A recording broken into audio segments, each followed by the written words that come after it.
Motown Junk fades off into the background. I've got half the MSPpedia with me. I've got Richey Edwards who plays guitar and Nicky Wire plays bass guitar. And Tim's twisting his tongue already. All right. Well, thanks for coming to URY. Okay. And, University of York, really. So you're playing at Alcuin College tonight, the JCR. Doors open at 9:30, so I'll plug the gig first. With support from the Indigo Trash Can. One of the Manic Street Preachers risen to such media prominence recently. I mean, you've been on the front page of NME, in Vox, The Face, you name it, you've been in it. Just the last rock and roll band. Nobody else around doing what we wanted to do. Just look like the sexiest band around. It's not hype, it's just we got big mouths. Big mouths, good looks and good songs. We're the first political band of the 90s. Do you agree with all the Clash comparisons that I've made? I mean, The Face, I've got a quote from The Face here. It says, now the Clash have topped the charts, even the idea of the Manic Street Preachers, Heavenly's Bright New Hopes doesn't seem so strange. No, we just following just tradition of the Who, Stones, Pistols, Clash, but we just reflect more sentiments like Public Enemy. It's easy to pin a Clash tag on us because most people who are in the media business are over 30, just like the rest of the city's country, just run by decadent old fools, really.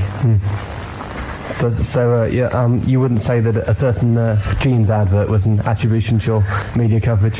No. The only influence of Clash had on us really is the lyrics off the first album. Musically, we never liked them that much, and they're a really ugly band anyway. So. And they just descended into just greyness and dogma so fast. That's the worst thing I think any band can ever do. So, would you associate yourselves more with Carter, the Unstoppable Sex Machine, Public Enemy, or even Zig Zig Sputnik?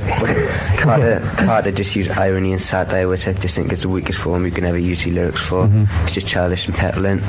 No, we just feel a lot more affinity towards what Public Enemy say. Yeah.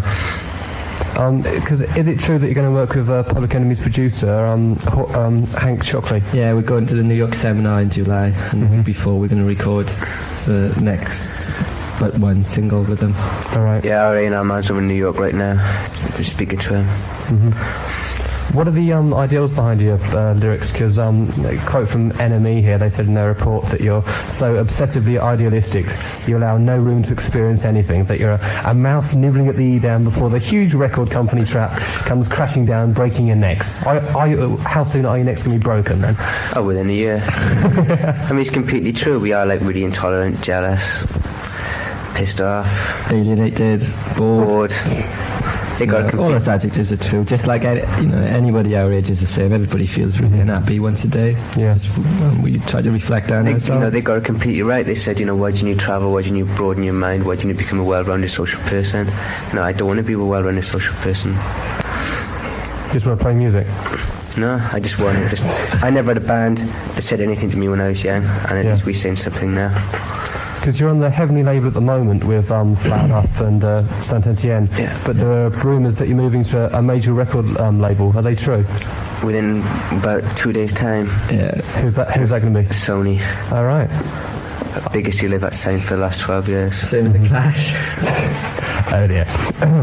You're well known for enjoying yourselves on tour. What gives you the most pleasure? Just again. The York females better look out, are they? Not just kids enjoying us, Like in Ireland, people hitchhiked 50 miles to see us, and they had one record in their own village, and that's just as important. Yeah. We just realised that sex and love is just a completely useless invented commodity. So anybody who wants to fuck us, they can. We did total prostitutes. If anybody wants to use us, we will in. Any boy, any girl, anytime. Fair enough. We fuck each other, so. Our station manager's laughing at perhaps interesting. You never know. So, I mean, what are your ambitions? You've got a very you live for the moment. What do you want to be doing in a year's time? Playing Top of the Pops, or? Oh, we'll be playing Top of the Pops in a couple of weeks, I expect. Within about 2 months, I reckon. Now, within a year, we want to be gone. Be the first band that ever meant to become the biggest band in the world and split up. Just to show us just a completely useless ambition. So you're not following sort of a Morrison ideal of death. You're just going to split up. Oh no, no, it's just you're not that nihilistic. No, especially when you get us fat and just he never wrote any good words anyway. I mean, just wrapped up in his own ego more than anything else. Yeah, just wrapped up in our cult. So you're not into booze at all then? Yeah, but I don't see a big deal about inventing this big lifestyle around it. No, becoming the Lizard King. There's just no glorification in our lifestyle. We know what it's like to be, in a group on the road, and there's nothing good about it at all. It's just sick and degenerate. Do you get sick of each other then? No, we love each other. Probably the only thing that we never get sick of. We can pretty obsessed with each other. We always have been. The only people we know are ourselves. Why do you go for a glam look for the group? Is that just part of the performance? No, because politics got really grey and boring and new model army-ish in the late 80s. No young person that ever liked it. We get like 13, 14-year-old people come to see us. We had girls' schools come to see us. It's really important, because we're so depressed, we've got to make an effort to look good on stage, basically. Because if we look like we feel, then we'll be in a terrible state. We'd just be little bits of amoeba floating in the pond. Ooh. We've got a competition coming for a minute. We've got 2 signed one-sided 7-inch radio edits, no less, of the Manics Features present release, which is You Lovers, which went in at number 56 in some independent charts this week. Yeah. Well, the national chart. National chart, yeah. So you've got good things expected of that.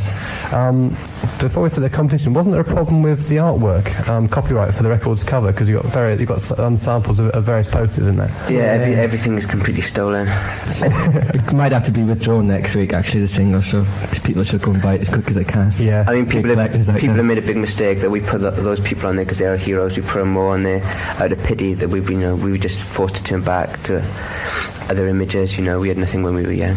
Right. Because there are many faces that are on that record sleeve, all well known. Who are your idols? I just got a lot of respect for people like Bob Marley and Malcolm X. Karl Marx, Robert Johnson, Marilyn Monroe. Yeah, because Marilyn Monroe takes up the entire back cover. Yeah. She overdosed on life. Yeah. And no one's been as good since. That's what we're trying to say. We're the biggest cliche. We want to sum up the whole rock and roll culture from when it started until now. That's why this country's in such a state, because you're always forced to look back in the past. It's always going to be more glossy than your empty life. No one can ever fuck as good as Marilyn. The video for the present release is supposed to be really good. Are there any particular features to it that make it stand out apart from the usual? It just me dressed up as a woman is the best. It just us looking sexy and pissed off. So the usual. Well, you can see it all live tonight in Alcuin. The competition question. Let's see. We've got 2 signed 7 inches to give away. So it's the first person to ring in on 3841 with the correct answer to the question, and there'll be a third one being given away on my Wednesday night show, Whistling in the Dark, 8:30 to 9:30. If you're unlucky this time. If not, go out and buy it before it's taken out of the shops because of the copyright. So would you like to set a question for that? Yeah. How many people are in the band? Simple as that. How many people make up the Manic Street Preachers?